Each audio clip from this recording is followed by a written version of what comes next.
Self defence అనేది చాలా ముఖ్యం. మనల్ని మనం ఎలా రక్షించుకోవాలి, ఎటువంటి జాగ్రత్తలు తీసుకోవాలో తెలియచేయడానికి మనతో పాటు ఉన్నారు. అలాగే Rudramadevi self defence academy founder, she teams self defence in-charge Lakshmi garu. వారిని అడిగి మరిన్ని విషయాలు తెలుసుకుందాం. నమస్తే లక్ష్మి గారు. నమస్తే. లక్ష్మి గారు, చెప్పండి, సెల్ఫ్ డిఫెన్స్ అనేది ఈ రోజుల్లో చాలా ముఖ్యం. అసలు మీరు సెల్ఫ్ డిఫెన్సే తీసుకోవాలని మీకు ఎందుకు అనిపించింది, అది నేర్పించాలని ఎందుకు అనిపించింది ముఖ్యంగా? ఫస్ట్ అసలు నేను నేర్చుకోవాలని అనుకోలేదండి. అసలు నేర్పించాలని అసలు అనుకోలేదు. నేర్చుకోవాలని అనిపించడానికి ఒక చిన్న సంఘటన. ఒక 10th క్లాస్లో మా ఫ్రెండ్ని ఒక అబ్బాయి టీచ్ చేశాడు. టీచ్ చేయటం అంటే ఇప్పట్లాగా కత్తులు కటార్లతో దాడులు చేయటం కాదు, జస్ట్ మాటలతోనే. అప్పుడు అంత భయపడేవాళ్ళం. ఎవరన్నా వచ్చి ఎదురుగా నీ పేరేంటని కానీ, ఏ ఊరని కానీ, అన్నోన్ పర్సన్ ఒక అబ్బాయి వచ్చి ఒక అమ్మాయితో మాట్లాడాడు అంటేనే కాళ్ళు చేతులు వణికే పరిస్థితి. అలాంటి ఏరియా కూడా అది, పక్కా పల్లెటూరు కావటం, పెరిగిన వాతావరణం కావచ్చు. ఇలాంటివన్నిటి మధ్యలో ఆ సంఘటన జరిగినప్పుడు నేను కొంచెం డిప్రెస్ అవ్వటం జరిగింది. మా ఫ్రెండ్ని అయినా కూడా జరిగింది, పక్కన మేమందరం ఉన్నాము. ఆటోమేటిక్గా కంగారు పడటం, భయపడటం, జ్వరం రావటం, ఇలాంటివన్నీ జరిగినాయి అన్నమాట. అలాంటప్పుడు ఇట్లాంటి ఆకతాయిలకి భయపడకుండా ఆడపిల్లలు ధైర్యంగా ఉండాలి అంటే ఏం చేయాలి? అప్పుడు మదన పడుతున్న టైంలో నాకు ఈ కరాటే మైండ్లోకి వచ్చింది. ఆ కరాటే నేర్చుకోవాలి ఎలాగైనా, అదొకటి ఎవరికి తెలియకుండా నేర్చుకోవాలి. ఇలాంటి ప్రాబ్లం జరిగినప్పుడు మాత్రం మనల్ని మనం రక్షించుకోవాలి, మనకే తెలిసి ఉండాలి. అది చిన్న వయసు నుంచి మీకు ఆలోచన ఉందా? ఆలోచన ఉంది. యాక్చువల్లీ చిన్న వయసు నుంచి అంటే కొంచెం పోలీస్ అవ్వాలని ఇంట్లో మా నాన్నగారు బాగా ఇంట్రెస్ట్ అనమాట. డిపార్ట్మెంట్ అంటే ఆయనకు మంచి ఫ్రెండ్స్ ఉండేవాళ్ళు, ఐపీఎస్ ఆఫీసర్స్, శ్రీకాంత్ రెడ్డి గారని. ఇలా అట్లాంటప్పుడు నువ్వు కూడా పోలీస్ అవ్వాలి అని నన్ను చిన్నప్పటి నుంచి మోటివేట్ చేయడం జరిగింది. సరే, నేను పెద్ద అయితే పోలీస్ అవుతాను, ఇంకా అదే గోల్, వేరే సెకండ్ ఆప్షన్ లేదు. అలాంటి టైంలో కొంచెం ఇంట్లో కూడా అబ్బాయిలాగా ఉండటం, ధైర్యంగా ఉండటం, పెరిగిన వాతావరణం, తాతల దగ్గర నుంచి నాన్నగారి దగ్గర నుంచి అందరూ కూడా కొంచెం helping nature family, freedom fighter మా తాతగారు. అలాంటి వాతావరణంలో పెరగటం వల్ల కొంచెం ధైర్యం ఉంది. కానీ ఇలాంటివి జరిగినప్పుడు మాత్రం డల్ అయిపోయాను వాస్తవానికి. అప్పుడు అనిపించింది నేర్చుకోవాలి అని. మాస్టర్ రవి గారి దగ్గర స్టార్ట్ చేశాను. అప్పుడు కూడా ఎర్లీ మార్నింగ్ 5కి 4:35కి అలా వెళ్ళటం, ఆ టైంలో 5 to 6. అప్పుడు అసలు చాలా ఇష్టం అనిపించింది నాకు అది నేర్చుకోవాలి అని. అవకాశం రావడమే గొప్పగా భావించాను అనమాట. ఎందుకంటే అప్పుడు చాలా తక్కువ, మారుమూల ప్రాంతంలో విలేజెస్లో ఉండదు, ఎక్కడో ఒక చోటే ఉండే క్లాసెస్. అలాంటప్పుడు అక్కడ అవకాశం దొరికింది, వదలకుండా నేను కంటిన్యూగా నేర్చుకోవడం జరిగింది. ఆ నేర్చుకునే క్రమంలోనే నాకు సలహా ఇచ్చారు, నీకు ఇది ఒక 10 మందికి నేర్పిస్తే నీకు ఒక సెల్ఫ్ ఎంప్లాయ్మెంట్ లాగా ఉంటుంది, 10 మందికి వెళ్తుంది కదా ఈ ఆర్టు అని.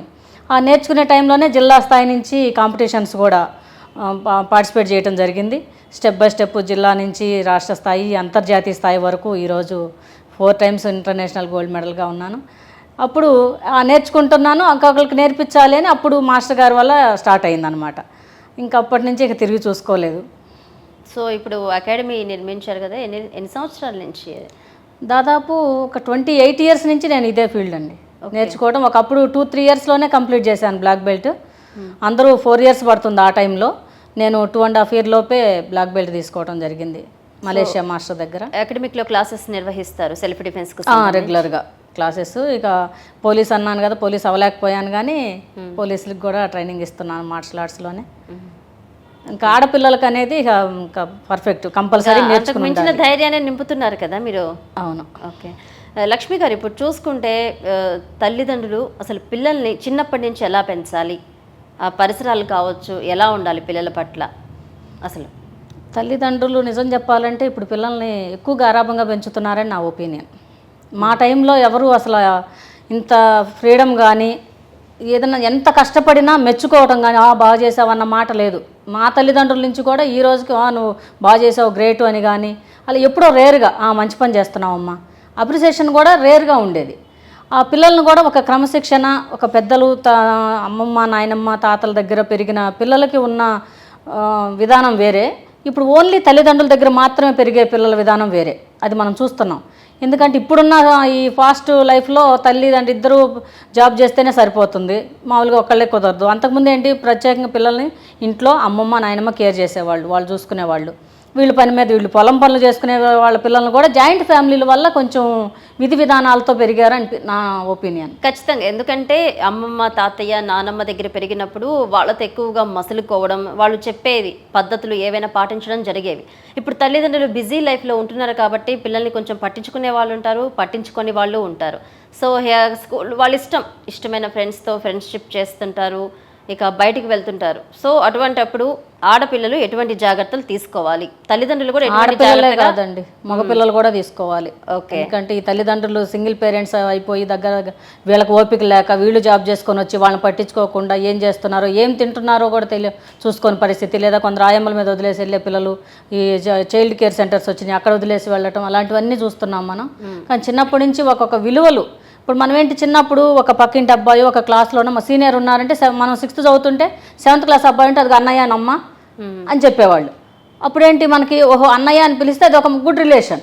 వాళ్ళకి కూడా వేరే థాట్ వచ్చేది కాదు. అది 10th క్లాస్ అయినా ఇంటర్కి వచ్చినా కూడా పక్కింటి అబ్బాయి కానీ మన వాళ్ళు ఎవరు వచ్చినా అమ్మ అన్నయ్య వచ్చాడు చూడు, లేదా అయితే అక్క వచ్చింది చూడు, లేదా చెల్లి వచ్చింది చూడు నాన్న ఏంటో, అలా రిలేషన్ కలిపి ఆప్యాయతలు అలానే ఉండేవి. ఆ రిలేషన్ వల్ల కూడా ఈ మైండ్ సెట్ కొంచెం రాంగ్ రూట్లోకి వెళ్లకుండా ఉండేది. వీటన్నిటి వల్ల ఇప్పుడేంటి అసలు పేర్లు పెట్టి పిలుచుకోవటం అవుతుంది, భార్యాభర్తలు రిలేషన్ అలానే ఉంది, రకరకాలుగా మార్పు వచ్చేసింది అనమాట. దీనివల్ల కూడా కొన్ని అవకతవకలు జరుగుతున్నాయి అనేది నా ఒపీనియన్. మరి ఇప్పుడు ఈ మధ్యకాలంలో చూసుకుంటే చాలా ఘటనలు జరుగుతున్నాయి, అబ్బాయిల మీద జరుగుతున్నాయి, అమ్మాయిల మీద జరుగుతున్నాయి, ఎవ్వరు దేనికి తక్కువ కాదు. సో అమ్మాయిలు జాగ్రత్త తీసుకోవాల్సినప్పుడు ఎటువంటి ఆత్మస్థైర్యంతో వెళ్ళాలి బయటికి వెళ్ళేటప్పుడు, ఈవెన్ అబ్బాయిలకు కూడా. సో మీరు ఇద్దరికీ ట్రైనింగ్ ఇస్తారని తెలుసు మాకు. సో ఎలా ఇస్తారు, ఎలా ఆత్మస్థైర్యం నింపుతారు వాళ్ళల్లో? అవును, ఇద్దరికి ఇస్తాను, కానీ మహిళలకు ఎక్కువ ఇంపార్టెన్స్ ఇస్తాను. ఎందుకంటే ఆడపిల్లలు జాగ్రత్తగా ఉండాలి అని. ఏదైనా ప్రాబ్లం వచ్చినప్పుడు ఇప్పుడు ఇద్దరికీ వస్తున్నాయి. నిజం చెప్పాలంటే అమ్మాయి అబ్బాయి తేడా లేదు, పెరగటం కూడా అలానే పెరుగుతున్నారు, సమస్యలు కూడా అలానే వస్తున్నాయి. అమ్మాయిలు ముఖ్యంగా బయటికి వెళ్ళినప్పుడు ఒక ఇంటర్వ్యూ ప్లేస్కి వెళ్తున్నారు, వాళ్ళు ఏదో కూల్ డ్రింకో టీయో కాఫీ వేస్తే ఎవరో అన్నోన్ పర్సన్స్ తాగకపోవటం మంచిది. ఎందుకంటే కూల్ డ్రింకే కదా అని తాగితే రీసెంట్గా మనం ఒక న్యూస్ చూస్తున్నాం, దానిలో మొత్తం మంది కల్పించారు అని చెప్పి. అంటే అవతల వాళ్ళ ఉద్దేశం ఎలా ఉందో మనకు తెలియదు కాబట్టి, వెళ్తుంది కూడా సింగిల్గా వెళ్తున్నారు కాబట్టి మీరు ఆ లైవ్ లొకేషన్ మీ వెల్విషర్కి షేర్ చేసి వెళ్ళటం ఒకటి, మీరు వెళ్ళిన ప్లేస్లో లొకేషన్ పెట్టడం ఒకటి, ఇంకా అవకాశం ఉంటే ఫోను అవతల వాళ్ళు మాట్లాడే మాట కానీ ఏదైనా రికార్డ్ చేసుకోవటమా, లేదా పక్కన ఫోను ఆన్లో ఉంచి మన వాళ్ళకి వినిపించడం కానీ, ఆ వే ఆఫ్ టాకింగ్ మనకు తెలిసిపోతుంది కొంతవరకు. కొన్ని చోట్ల మనం గెస్ చేయకుండా కొన్ని జరుగుతాయి. అలానే ఈ పిల్లలు కూడా ఎలా ఉన్నారంటే కొంచెం చదువుకుంటున్నారనే కానీ సంస్కారము బయట సమాజంలో కొన్ని మెలగాల్సినవి పాటించట్లేదు అనేది నాకు అనిపిస్తుంది. ఏదో మేము చదువుకున్నాం, మాకు ఇంగ్లీష్ వచ్చింది, మాకు జాబ్ వచ్చేసింది, లేదా ఐటీ జాబ్లోకి వెళ్ళిపోయాం, అలా ఉన్నామని చెప్పేసి ఎక్కడికంటే అక్కడికి వెళ్ళటం, అలా అది కూడా కరెక్ట్ కాదనిపిస్తుంది. అంటే ముందు మనం అబ్బాయిలతో మాట్లాడడం అనే అవకాశం అనేది ఇవ్వకూడదు అనుకుంటా ఫస్ట్. అంటే ఇవ్వచ్చు, అవకాశం ఇవ్వచ్చు, మాట్లాడవచ్చు, కానీ మనం ఏం మాట్లాడుతున్నాం, ఎలా మాట్లాడుతున్నాం, ఎంతసేపు మాట్లాడుతున్నాం, ఏం మాట్లాడుతున్నాం, ఇది ఫాలో అవ్వాలి. ఇప్పుడు ఎందుకంటే ఇప్పుడు ఏం జరుగుతుంది, చాలామందికి నేను ఫ్రెండ్ అనుకున్నాను, మా ఫ్రెండ్ అని చెప్తున్నారు. పేరెంట్స్ కూడా అలానే వాడి ఫ్రెండ్ దగ్గరికి వెళ్ళింది, అబ్బాయి అమ్మాయి ఫ్రెండ్. ఈ మాట చెప్పాలంటే మా టైంలో మేము చదువుకునే టైంలో ఒక అబ్బాయి బాయ్ ఫ్రెండ్ అని చెప్పడానికి అసలు అంత ధైర్యం లేదు. కాళ్ళు మాట్లాడాలంటేనే కాళ్ళు చేతులు వణికాయి అనమాట. అలాంటి పరిస్థితి. ఇప్పుడు ఈరోజు పేరెంట్సే మా అబ్బాయి ఫ్రెండ్ అమ్మ, లేకపోతే ఫ్యామిలీ ఫ్రెండ్ అని చెప్పేస్తున్నారు ఈజీగా. ఆ ఫ్రెండ్షిప్తో స్టార్ట్ అవుతుంది. ఏదో చిన్న చిన్న హెల్ప్లు చేసుకోవడం, మాట్లాడుకోవటం, తర్వాత సినిమాలకు వెళ్ళటం, పార్టీలకు వెళ్ళటం, అలానే పబ్బులకు వెళ్ళటం, ఈ హోటల్స్కి వెళ్ళటం, పార్కులకు వెళ్ళటం, ఇవన్నీ ఎక్కడవుతుంది, ఫ్రెండ్ అనుకుని వెళ్తున్నారు. తర్వాత ఏంటి, ఈ అమ్మాయి నేను ఫ్రెండ్ అంటుంది, అబ్బాయి నేను లవ్ చేశాను అంటున్నాడు. అక్కడ మిస్కమ్యూనికేషన్ అయిపోతుంది. ఎప్పుడైతే నువ్వు ఫ్రెండ్ లవ్ అంటావు, ఈ రెండు వేరు వేరే సబ్జెక్టులు, లవ్ వేరే ఫ్రెండ్షిప్ వేరే. కానీ అలా ఎక్కడ తీసుకుంటున్నారు, చాలామంది అదే జరుగుతుంది ఇప్పుడు. తర్వాత ఇంకొక అబ్బాయి వచ్చి మధ్యలో లవ్ అనటం, నా ఫ్రెండ్ అని ఇల్లు అనటం, వీళ్ళిద్దరికీ కూడా మిస్బిహేవింగ్ రావటం అనమాట. తేడా తెలియట్లేదు, క్లాషెస్ వస్తున్నాయి. ఈ అబ్బాయికి ఆ అబ్బాయి మీద కోపం, ఆ అబ్బాయికి ఈ అబ్బాయి మీద కోపం, నాకన్నా ఎక్కువ క్లోజ్గా మాట్లాడుతుంది అని హత్య చేసేదాకా పోతున్నారు. హత్యలేంటండి అసలు, కత్తులతో ఏంటి రకరకాలుగా దాడులు జరగటం. అంత అవకాశం ఇస్తున్నారేమో అనిపిస్తుంది ఒక్కొక్క చోట ఎక్కువ క్లోజ్గా ఉండటం వల్ల. మాట్లాడడం తప్పు కాదు, ఫ్రెండ్షిప్ తప్పు కాదు, లిమిట్స్ ఎంతవరకు అనాలి, ఎంతవరకు ఉండాలి. పేరెంట్స్ కూడా కొంచెం వాచ్ చేస్తూ ఉండాలి పిల్లల్ని. టీనేజ్ కదా అనో, మైనర్ అనో, మేజర్ అనో, వాళ్ళ హక్కుల గురించి చిన్నప్పుడే మాట్లాడేలాగా అయిపోవటం, ఇవన్నీ కలిసిన తర్వాత ప్రాబ్లమ్స్ వస్తున్నాయి. ముందైతే బేస్ ఇవన్నీ ఉన్నాయి, ఇవన్నీ దాటి వెళ్ళేటప్పుడే అవన్నీ వస్తున్నాయి. అందుకని పిల్లలకు ఒక మంచి విధి విధానాలతో పెంచడం ఒకటి, వాళ్ళకు ఒక గోలు, ఒక జాబ్ వచ్చిన తర్వాత, ఒక నీ స్టడీ అయిపోయిన తర్వాత, డిగ్రీ అయిపోయిన తర్వాత వచ్చే మెచ్యూరిటీ వేరే. ఇప్పుడు 10th క్లాస్ పిల్లలు, 8th క్లాస్ పిల్లలే లవ్ల గురించి, 6th క్లాస్లోనే లవ్ లెటర్లు అంటున్నారు. పిల్లలు మాట్లాడుతుంటే ఆశ్చర్యం వేస్తుంది మనకి. మరి టెక్నాలజీ పెరిగింది అనుకోవాలా, పెరిగిన తర్వాత వీళ్ళు మిస్బిహేవింగ్ ఇంకా వెనక్కి వెళ్ళిపోతున్నాం అనుకోవాలా? ఇవన్నీ కారణాలు ఉన్నాయి అనేది నా ఉద్దేశం. ఓకే లక్ష్మి గారు, ఇప్పుడు స్కూల్స్ కాలేజీల్లో కూడా ఎటువంటి అవగాహన కార్యక్రమాలు కల్పిస్తుంటారా మీరు? రెగ్యులర్గా ఇప్పుడు అయితే అసలు 5th క్లాస్ పిల్లలకే మేము ఈ సెల్ఫ్ డిఫెన్స్ చెప్పాల్సిన పరిస్థితి. వాళ్ళు కూడా చాలా షార్ప్గా ఉంటున్నారు. ఏదైనా మనం ఒక విషయం చెప్పామంటే వాళ్ళకి ఇంకా డౌట్స్ కూడా. మన ఒక అమ్మాయి రీసెంట్గా ఎవరన్నా నెక్ పట్టుకుంటే ఇలా చేయండి అమ్మా అని టెక్నిక్ చెప్తుంటే, మేడం వెనక వాళ్ళు ఉంటే ఎలాగా అడిగిన అమ్మాయి 5th క్లాస్ అమ్మాయి. నాకు హ్యాపీ అనిపించింది, వీళ్ళ తెలివితేటలు బాగున్నాయి, నాలెడ్జీ బాగుంది. కానీ ఇలాంటివి పాటించాలి, ఒకటి పర్ఫెక్ట్ గుర్తుపెట్టుకోవాలి. ఒకటి బయట ఇంకా 5th క్లాస్లో అంటే ఆల్మోస్ట్ ఎక్కడో రేర్, కానీ చాలా వరకు సేఫ్గానే ఉంటారు పిల్లలు. ఆ తర్వాత నెక్స్ట్ లెవెల్కి వెళ్ళినప్పుడు 10th క్లాస్కి వచ్చినా బయట ఇంటర్కి వచ్చేసరికి బయట కాలేజీలకు వెళ్ళాలి. కంపల్సరీ 10th వరకు ఏంటి మన పేరెంట్స్ అమ్మ నాన్న డ్రాప్ చేయడం తీసుకురావడం ఇలాంటివి జరుగుతుంటాయి. ఎప్పుడైతే ఇంటర్కి వెళ్తామో అప్పుడు ఇంటర్కి వెళ్ళినప్పుడు హాస్టల్లో పెట్టడం జరుగుతుంది.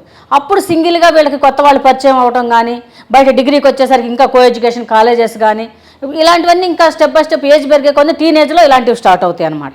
అప్పుడు వాళ్ళు కేర్గా ఉండాలి. ఈ సెల్ఫ్ కాన్ఫిడెన్స్ మనం ఈ చిన్నప్పటి నుంచి ఏదైతే ఇస్తున్నామో ఇది కూడా ఒక సబ్జెక్ట్ లాగా కంపల్సరీ పెట్టాలనేది నా ఉద్దేశం.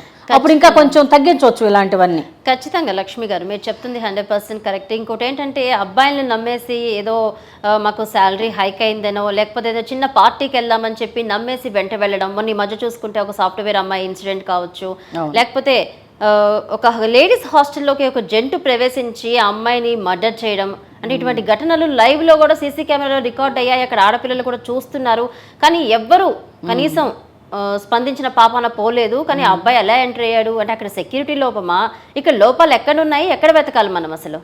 లోపాలు ఎక్కడ ఉన్నాయి అంటే స్టార్టింగ్ యాజమాన్యం దగ్గర నుంచి లోపాలు ఉన్నాయండి. ఒక అబ్బాయి లోపలికి వెళ్తున్నాడు అంటేనే సెక్యూరిటీ దగ్గర గేట్ దగ్గరే లేదనే చెప్పొచ్చు. Only ladies hostel. మళ్ళీ అది మనం చూస్తున్నాం ఈ మధ్య బ్లైండ్ పిల్లలనండి, కళ్ళు లేని పిల్లల మీద దాడి చేస్తున్నారు. ఎవరు బాత్రూమ్ గడగడానికి వచ్చిన ఒక అబ్బాయి వర్కరు, అసలు లెక్క అయితే గర్ల్స్ హాస్టల్ ఏం చేస్తారు, వాచ్ ఉమెన్ అంటారు, వాచ్మెన్ కూడా ఉండరు, జంటే ఉండరు. వంట చేసే దగ్గర నుంచి గేటు దగ్గర ఉండే వరకు మహిళలే ఉంటారు ఆల్మోస్ట్ ఇలాంటి హాస్టల్స్ ఉన్న చోట. కానీ ఎప్పుడో ఈ చిన్న చిన్న వాళ్ళని వర్కర్స్ని ఎవరన్నా పిలవటం, వీళ్ళు కూడా అంత కేర్ లేకుండా. ఇప్పుడు బ్లైండ్ పిల్లలు అంటే వాళ్ళకి ఏం తెలుసు అండి, ఎవరు లేరు కదా, స్నానానికి వెళ్ళిపోతారు, బాత్రూమ్కి వెళ్తారు, వాళ్ళ వరకే ఉన్నాం అనుకుంటారు. వాళ్ళ మీద కూడా చేశారంటే ఒక మనుషులు కూడా పశువులతో కూడా పోల్చలేము వాళ్ళని. అలాంటి ఆలోచన వస్తుందంటేనే వీళ్ళ మైండ్ సెట్టే కరెక్ట్ లేదు అక్కడ. ఆ మైండ్ సెట్లోని మార్పు రావాలి. ఓకే, సో ఈ సెల్ఫ్ డిఫెన్స్కి సంబంధించి ఇంకా ఎటువంటి అవగాహన కార్యక్రమాలు నిర్వహిస్తున్నారు? ఓన్లీ స్కూల్స్ కాలేజీల్లోనే కాకుండా ఎక్కడైనా బయట కూడా నిర్వహిస్తున్నారా? అవును, క్యాంపస్ లాగా వెళ్ళి. ఇది నో ఏజ్ లిమిట్ అండి. నేను ప్రతి పిల్లలకి 6 years నుంచి 60 years వరకు ఎనీబడి కెన్ లెర్న్ అని చెప్తాను. ఎందుకంటే వాళ్ళకి వీలైన ఎవరో వచ్చి టక్కుని చేపట్లు లాగుతున్నారు, ఏం చేత కాలేదు, గట్టిగా కొరకాలి, తప్పించుకోవాలని ఈ గుడ్ టచ్ బ్యాడ్ టచ్ గురించి చెప్తాను పిల్లలకి. ప్లస్ నేను మహిళలకి ఉమెన్ ఎంప్లాయీస్ ఉంటారు, ఐటీ ఎంప్లాయీస్ దగ్గర నుంచి బయట ఆర్టీసీ ఎంప్లాయీస్ ఏంటి ఎవరైనా సరే బయటకు వెళ్తున్నాం గృహిణులకి వాళ్ళకి చెప్తుంటాను. మెప్మా లేడీస్కి కావచ్చు, అంగన్వాడీ టీచర్స్ కానీ ఎక్కడ మహిళ ఉంటే అక్కడ ఇలాంటి అవగాహన సదస్సులు నేను చెప్తూ ఉంటాను. పెద్ద పెద్ద ప్రోగ్రామ్స్ కూడా నేను IAS IPSలు హెల్ప్తో కండక్ట్ చేయడం కూడా జరుగుతుంది. ఓకే, అసలు ఆత్మస్థైర్యం సెల్ఫ్ డిఫెన్స్ నేర్పించేటప్పుడు మీరు జెంట్స్కి కావచ్చు లేడీస్కి కావచ్చు ఆత్మస్థైర్యం ఎలా నింపుతారు? ఫస్ట్ ఏం చెప్తారు అసలు టెక్నిక్స్? ఆత్మస్థైర్యం అంటే ఏదైనా ప్రాబ్లం జరిగినప్పుడు మీరు గట్టిగా అరవటం కూడా ఒక టెక్నికే. దానివల్ల ఎదుటి వ్యక్తి భయపడతాడు. ప్లస్ ఈ మగపిల్లలకి ఆడపిల్లలకంటే అసలు నేను ఈ మార్షల్ ఆర్ట్స్ నేర్పించేటప్పుడేమో ఖచ్చితంగా ఒక ప్రేయర్ చేపిస్తాం. ఇది ఎక్కడ అన్నోన్ ఎక్కడంటే అక్కడ యూజ్ చేయము, అది ప్రాణం మీదకి వచ్చినప్పుడు మాత్రమే ఉపయోగిస్తాము అని. ఫుల్ ప్లెడ్జెడ్గా మార్షల్ ఆర్ట్స్ నేర్చుకుని చేసే పిల్లలు వేరే, అది మగపిల్లలైనా ఆడపిల్లలైనా కాంపిటీషన్స్ వరకు వెళ్తారు.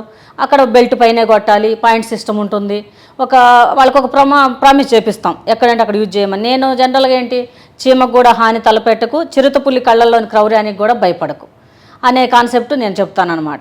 ఇప్పుడు ఈ మహిళలకి వీళ్ళకి ఏంటంటే ఏదైనా ప్రాబ్లం ఫేస్ అయినప్పుడు మీరు భయపడిపోకుండా, ఈ చైన్ స్నాచింగ్ జరుగుతున్నాయి, జనరల్గా ఏం చేస్తారు, అమ్మో నా గొలుసు అని షాక్ అయిపోతారు లేదా భయపడిపోతారు. ఆ షాక్లో అట్లీస్ట్ ఆ బైక్ నెంబర్ కూడా చెప్పలేరు వాళ్ళు.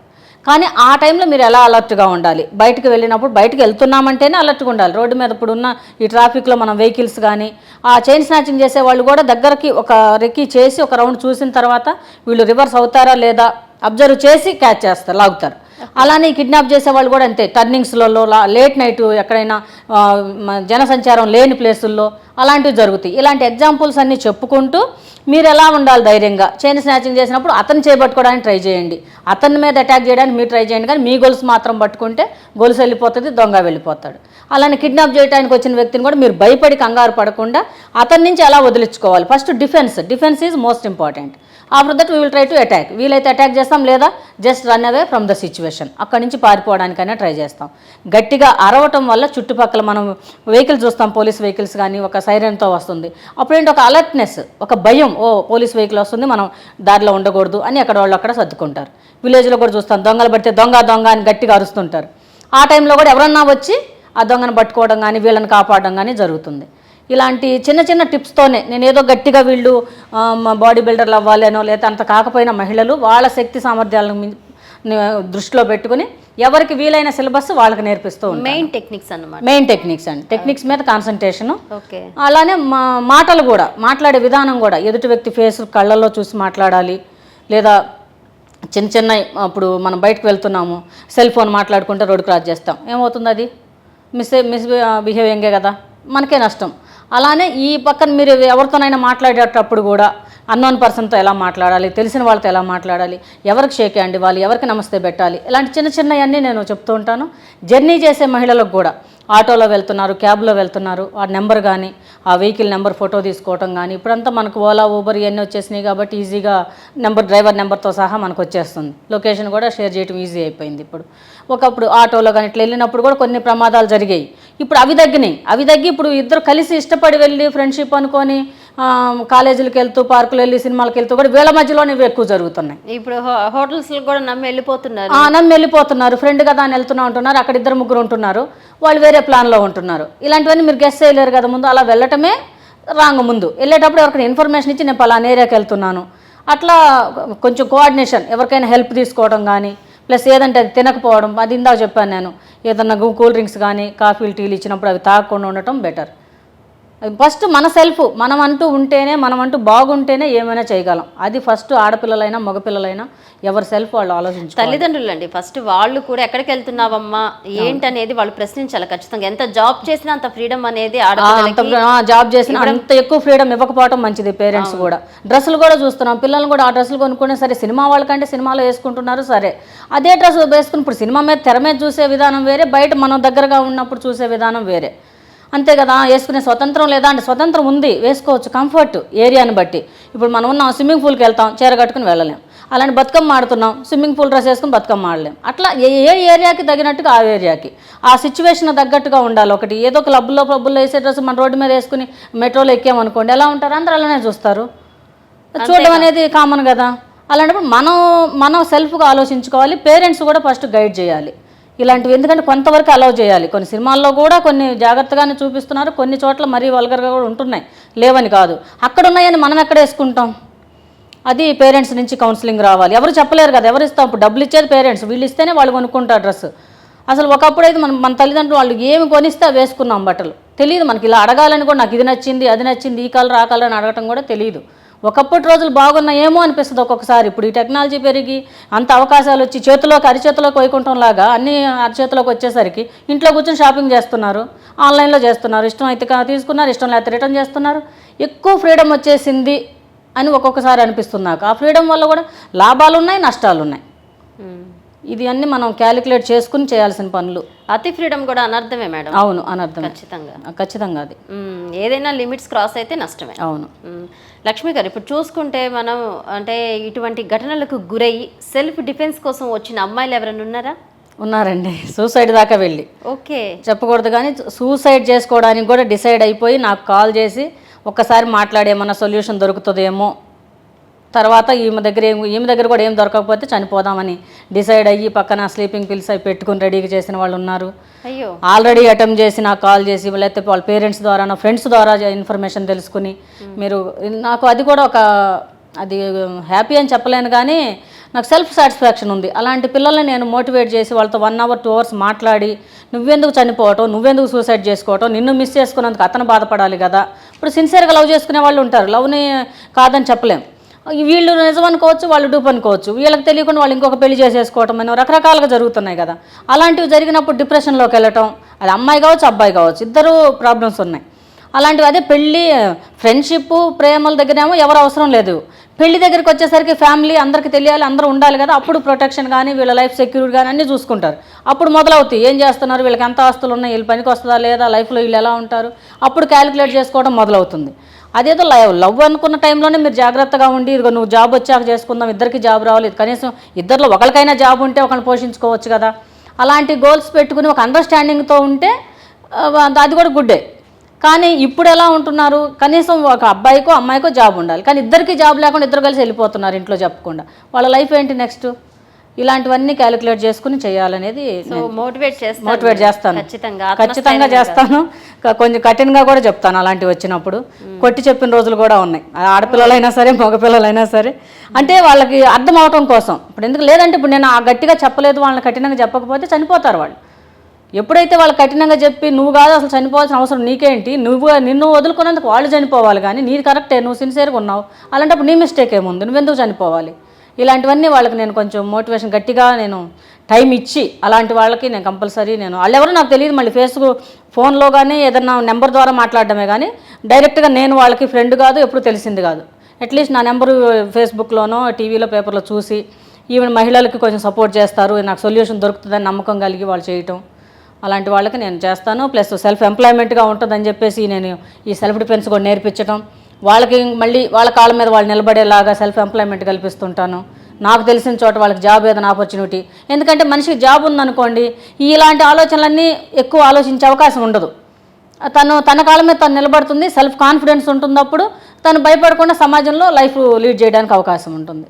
ఓకే, అయితే అబ్బాయిలు కూడా వస్తుంటారు కదా, ఏం చెప్తుంటారు అబ్బాయిలు? నిజం చెప్పాలంటే నిజంగా పాపం కొందరు అబ్బాయిలు కూడా సిన్సియర్గా ఉన్న వాళ్ళు ఉన్నారు. నాకు ఇప్పుడు హీ టీమ్స్ కావాలక్క మాకు అని అడుగుతున్నారు. అది అనిపిస్తుంది. మగపిల్లలు కూడా ఆడ లేదండి తేడా, మంచి చెడ అందరిలోనూ ఉంటారు, వీళ్ళు వాళ్ళు అని నేను ఇద్దరికి ఈక్వల్గా ఇంపార్టెన్స్ ఇస్తాను. మగపిల్లలు ఆడపిల్లలని కాదు, ఈ రోజుల్లో ఇంకా ఆడపిల్లలే ఎక్కువ హుషారుగా ఉన్నారు, తెలివిగా ఉంటున్నారు. అలానే జాగ్రత్తగా కూడా ఉండండి అని చెప్తాను నేను వాళ్ళకి. ఫస్ట్ జాగ్రత్త, సెల్ఫ్, ఏం చేస్తున్నాం, ఎక్కడికి వెళ్తున్నాం, ఏం మాట్లాడుతున్నాం, ఎంతసేపు మాట్లాడుతున్నాం, ఎందుకు మాట్లాడుతున్నాం, ఆ క్లారిటీ ఉండండి ఫస్ట్. అది ఉన్నప్పుడు మీ లైఫ్ ఒకళ్ళ చేతిలోకి వెళ్ళదు. అన్నీ షేర్ చేస్తారండి. ఫస్ట్ విషయం, ఆడపిల్లల్లో ఉన్న వీక్ పాయింట్ ఏంటంటే ప్రతి చిన్న విషయం, నీ ఇంట్లో నీ తన అమ్మ నాన్న సమస్యలు, మీ అక్క చెల్లెల సమస్యలు, వాళ్ళెవరో అన్నోన్ పర్సన్ నీకు 2 రోజులు 3 రోజుల నాడు పరిచయం అయిన అతనికి షేర్ చేయాల్సిన అవసరం లేదు. ఫస్ట్ విషయం, అప్పుడే సగం వీక్ అయిపోయినట్టు. అంటే ఏంటి, నీ లైఫ్ అతని చేతిలోకి తెలియకుండా వెళ్ళిపోయింది. అక్కడ ఒక నీ ఏటీఎం కార్డు పిన్ నెంబర్ దగ్గర నుంచి చెప్పడంతో స్టార్ట్ అయితే అది నీకు ఫస్ట్ అప్పుడు ఏమనిపించవచ్చు, నా ఫ్రెండ్ ఏనో లేకపోతే పెళ్లి చేసుకుంటానో లవ్ కదా అని అనిపించవచ్చు. అది జరగవచ్చు, జరగకపోవచ్చు. అలాంటి వీక్ పాయింట్లు పట్టుకునే రేపు నీ మీదే రివర్స్ అయ్యే పరిస్థితి వాళ్ళు. అందుకని చెప్పేసి నీకు ఎంతవరకు అవసరమో అంతవరకే మాట్లాడితే బెటర్. నువ్వు ఏది షేర్ చేయాలో అదే షేర్ చేయాలి, అబ్బాయి అయినా అమ్మాయి అయినా కూడా. అది ఫుల్ ఫ్లెడ్జ్డ్గా నమ్మకం అయ్యో లేకపోతే రేపు మ్యారేజ్ అయిన వాళ్ళే గ్యారెంటీ లేని లైఫ్ ఇప్పుడు, అవునా కాదా? పెళ్ళి అయిన తర్వాత కూడా వాళ్ళు లైఫ్ లాంగ్ గ్యారెంటీగా ఉంటారని లేదు. 2-3 పిల్లలు పుట్టిన తర్వాత కూడా గొడవలో విడిపోతున్నారు. అయ్యో, పిల్లలు పెద్దయ్యాక కూడా విడిపోతున్నారు. అలాంటప్పుడు ఎవరినెవరు, అందుకని ప్రతి మనిషి ఒంటరియే, ఎవరికి వాళ్ళు సెల్ఫ్ ఒక్కళ్ళే, వాళ్ళు తోడు వీళ్ళు తోడు వీళ్ళు వాళ్ళు అనేది ఒట్టి మాట. ఉండాలి, బాధ్యతగా ఉండాలి, జస్ట్ సపోర్ట్ అంతేనే. అంట ఒకరికొకళ్ళు, అబ్బాయి అమ్మాయికి ఎంత అవసరం, అమ్మాయికి అబ్బాయి అంతే అవసరం, అంతే. జస్ట్ సపోర్ట్, ఎవరి రోల్ వాళ్ళు పోషించినప్పుడు గొడవలు రావు. ఎవరి పని వాళ్ళు చేయాలి, ఎవరి డ్యూటీ వాళ్ళు చేయాలి. ఓకే, అబ్బాయిలు హీ టీమ్స్ గురించి అడిగినప్పుడు ఏం చెప్పారు లక్ష్మి గారు? ఏం చెప్పాను, అక్కడ జరిగిన సిచ్యువేషన్ నాకు తెలిసిపోతుంది. అక్కడ అమ్మాయి దగ్గర వాళ్ళ దగ్గర ప్రూఫ్స్ కూడా పెట్టుకుంటారు కొన్ని. ఇదిగో మేడం ఇలా మాట్లాడింది, ఇలా చేసింది, నాకు ఇలా చెప్పింది, ఇట్లా జరిగింది అన్నీ చేసినప్పుడు నేను మనం ఉన్నాయి కదా ఇప్పుడు షీ టీమ్స్ వచ్చినాయి, వాళ్ళు కూడా అర్థమైపోతుంది ఎవరికి చూడగానే. ఇంకా మనకన్నా పోలీసులు చాలా స్ట్రాంగ్, వాళ్ళు మనిషి ఫేస్లో చూడగానే చెప్పేస్తారు వీళ్ళు అబద్ధం చెప్తున్నారా నిజం చెప్తున్నారని. అది కూడా పోలీస్ డిపార్ట్మెంట్కి ఒక ట్రైనింగ్ అనమాట. వాళ్ళు చూడగానే చెప్పేస్తారు. నేను కొంచెం రికమెండ్ చేసి చెప్తాను, మేడం ఇది కరెక్ట్, మా అబ్బాయి ఏమో సిన్సియర్గా ఉన్నాడు, అమ్మాయి వాళ్ళు ఇట్లా జరిగింది, లేదా అమ్మాయి సిన్సియర్ అయితే అబ్బాయి మోసం చేశాడు, 2 జరుగుతున్నాయి, అవి ఇవి 2 ఉన్నాయి. అట్లాంటప్పుడు వాళ్ళు క్యాచ్ చేసి చూసి ఇద్దరికి వార్నింగ్ ఇవ్వటం, సెల్ఫ్ కౌన్సిలింగ్ ఇవ్వటం, లేదా చిన్న చిన్న పెట్టి కేసులు వాళ్ళు వినకపోతే, లేదంటే విన్నారంటే ఒక రిటర్న్గా లెటర్ తీసుకుని ఇంకొకసారి అబ్బాయి జోలికి వెళ్ళను, లేదా ఇంకోసారి అమ్మాయి జోలికి వెళ్ళను, నా వల్ల ఎవరు జరగదని చెప్పేసి రాపిచ్చేసి, ఎందుకంటే స్టూడెంట్స్ కదా, వాళ్ళ లైఫ్ మళ్ళీ పాడవకూడదు, ఎడ్యుకేషన్కి ఇబ్బంది రాకూడదు ఫ్యూచర్లో వాళ్ళకి. ఇప్పుడు చాలామంది బయటకు వెళ్తున్నారు, ఎక్కువ అబ్రాడ్ వెళ్ళే పిల్లల్ని చూస్తున్నాం మనం. ఏదైనా వాళ్ళ మీద కంప్లైంట్ కేసు ఉందంటే లైఫే స్పాయిల్ అయిపోతుంది. అందుకని ఇలాంటివన్నీ ఆలోచించి డిపార్ట్మెంట్ కూడా సపోర్ట్ చేస్తుంది. ఓకే ఓకే లక్ష్మి గారు, ఇప్పుడు చూసుకుంటే సమాజంలో మనిషి బ్రతకాలంటే కొన్ని లక్షణాలు, ఎథిక్స్ అనేవి చాలా ఇంపార్టెంట్.